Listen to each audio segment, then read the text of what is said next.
Did Christian Eckes cross the line? Do you agree with Mark Martin, or ethics completely gone in this series? And then was Taylor Gray's frustration justified? Did he have a point? Because he was racing for the same spot in the championship four as well. Well, if you want to look where ethics have gotten the worst, you can go no further than the Truck Series, and you'll see it on display right there. Man, it's unfortunate that we have basically lost an entire generation of drivers that have any amount of respect for each other when it comes to competing for a championship. I don't care if it's the format we have now or if it was just the regular old-fashioned point system. Just had respect for their other competitors on the track, and bumped and banged, but only in dire situations, and never was going to completely put put another driver's safety in danger. The Eckes on Taylor Gray, I didn't really notice it like this on the TV when I saw it at the time, but Ben, you made it clear to me that he bumped him up 3-4 lanes there into turn 3. You again, going back to using your vehicle, using your race car as a weapon against another driver, that could very well fall into that category. We've seen, you could say we've seen much worse instances of it at much larger tracks, but still, it's still a high. Any racetrack has a high speed environment. Martinsville is still you're booking it going down the back straight into 3. Let's be real. And then yes, he crossed the line there, absolutely, and did, like you said, didn't really need the win. Marched his way over to Taylor. Taylor Gray marched his way over to him and had the NASCAR security official following the whole time. You're just going to go talk to him. You're just going to talk to him. And then want to congratulate Matt Weaver for making it through there alive. And also, he had a lot of screen time on Friday on FS1. He's got the move down where he holds his phone like this, but also doesn't look directly at the driver. It's like you walk with the tense party at hand, but you're not directly involved. You're not looking at them where they're going to be like, "Hey, get out of my face." He's got that down to a science, which was fun to see from a different angle.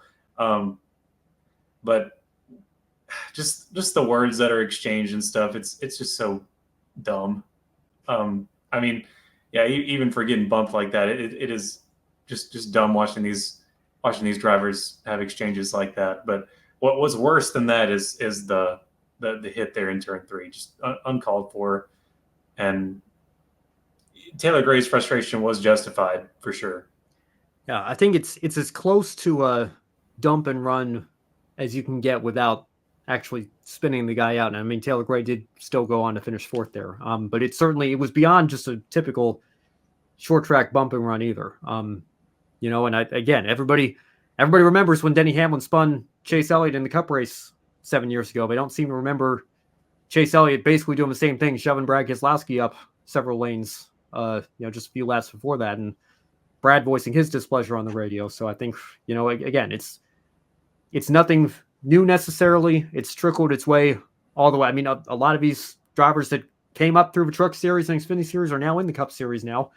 Carson Hocevar, he's got a lot of talent. He's got a lot of speed, but obviously we saw it at Phoenix last year. There's no respect given in this series. And as for what was exchanged here, Taylor Gray coming up saying, what the bleep was that? Christian Eckes, his response is just, it's Martinsville. And then that was my response, to be honest with you. Yeah. Really, my first reaction before we had our conversation on Friday was just, that's Martinsville. Like, what do you expect them to do? That's how you pass. Yeah. Yeah, I guess that's their, maybe. I guess I've been believing the lie, I guess. Yeah. Well, it's Martinsville. How Martinsville works. It's Martinsville in the Truck Series, I guess, right? Yeah. So you got two angles there. Gray comes back. You don't ship Rhodes into the fence. You race him like I bleeping did with you. I barely got you off the bottom with tires. You know how many chances I had to ship you into the flipping fence. And then Eckes responds, maybe you should have, I guess. Either fight hard or die. That's the code of conduct. Yeah. So I mean, again, I don't. Mark Martin said it perfectly. I don't know if I feel like we've crossed the point of no return at this point. Certainly I'm not saying that Christian Eckes should have had the win taken away or anything like that.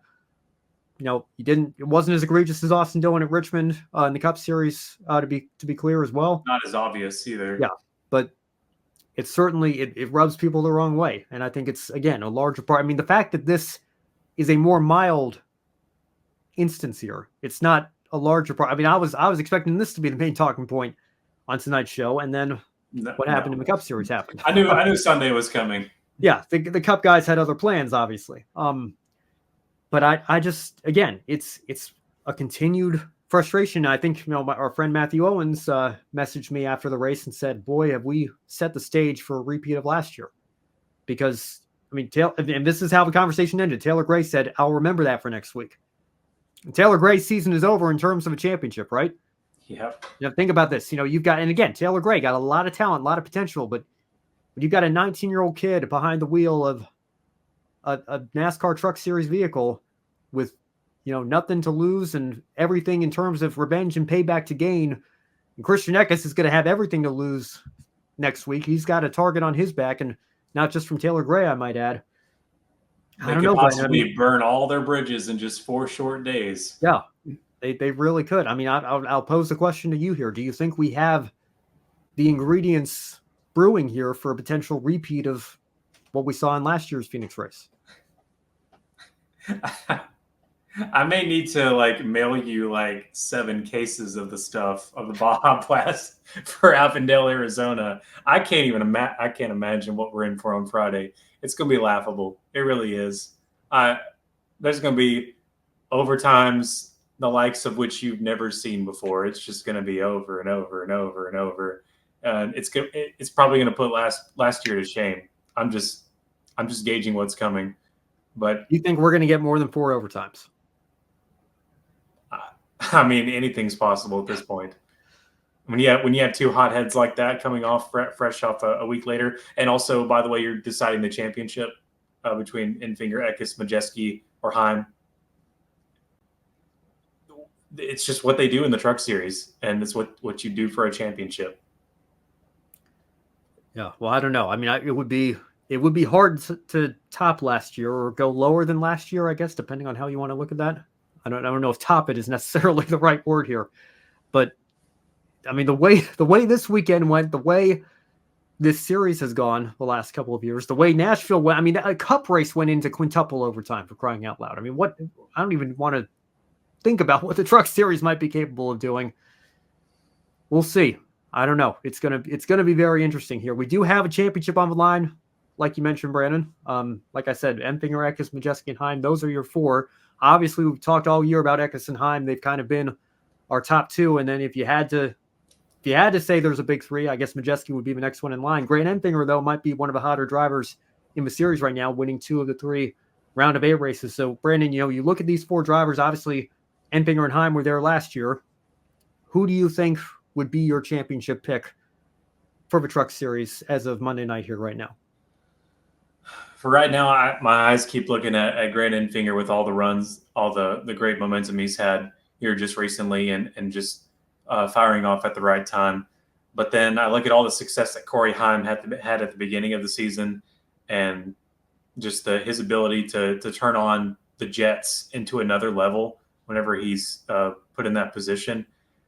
I can't help but just think Enfinger and Heim are your 2 favorites, and then Eckes. I think Eckes he's not a favorite because he's got a target on his back, and paranoia is going to get the best of him, or he's going to anger is going to get the best of him, and him and Taylor Gray Taylor Gray is going to personally make sure that Eckes is not one of your favorites for the championship. And then Ty Majeski, he's kind of a wild card to me. He's always really good in a truck, but not really a short track, so not his strong suit, but also just massive talent. So I think he might be my wild card of the 4. Eckes is cursed, and then Enfinger and Heim are, Heim. It might be Heim time this Friday, and he'll get a championship. Enfinger has the momentum on his side, though. Now, well, Brandon, I can't help but think back to last year, and I think Corey Heim showed that he can get caught up in his emotions as well with how he retaliated against Carson Hocevar. So I don't know, but I necessarily trust him to avoid all the chaos and controversy. Well, another year wiser. Yeah, well, we'll see. There is that to consider as well. But who would have thought Carson Hocevar would have done what he did in the middle of the race last year? So you just never know until you get out on track what might happen to you. Eckes, like you mentioned, I think has a massive target on his back. And Enfinger, I don't know. I want to say like he's going to be the veteran that's going to lay back and let all the chaos happen in front of him. But I just have a feeling that it's something silly enough is going to happen that Enfinger is going to get caught up in something through no fault of his own. And like you said, Brandon, Ty Majeski's 30 years old. He's been around a while. He's kind of like a wily veteran, a wild card here in all of this. I think I'm going to go with your wild card. I'm going to say I think Ty Majeski emerges from the chaos here as the Truck Series champion. Just kind of quietly avoids all of it until it matters most here, and he's going to emerge out on top. 2020 Snowball Derby winner. There you go. He's got the credentials. He's got the talent. And we know he's got the team and truck behind him as well. So we'll see.